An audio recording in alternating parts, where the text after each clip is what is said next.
Во сенката на градот Велес се раскажува легенда која трае со векови. Ова е приказната за еден од најмистичните богови на словенската митологија. Волос, познат и како Велес. Денес ќе ви раскажам за неговите траги во Македонија и паранормалните случувања кои се случувале на Бабуна планина. Синхрон забава. Стотици луѓе. Музика, оган, ритам. А ритамот е јазикот на природата. Тие мислеа дека само се забавуваа, но неосетно го повторија древниот пагански ритуал.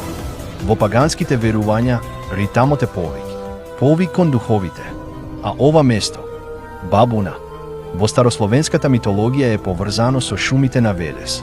Во Бабуна не свиреше само музика. Таа ноќ нешто се разбуди.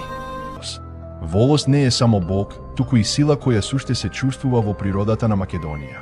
Мистичните настани на Бабуна и околината покажуваат дека неговото влијание продолжува и денес. Според легендите, духовите на Волос се движат низ длабочините на шумата, чувајќи ги исчезнатите и скриените тајни. Заклучок: градот Велес и Бабуна планина го носат името и траговите на најмистичниот словенски бог Волос.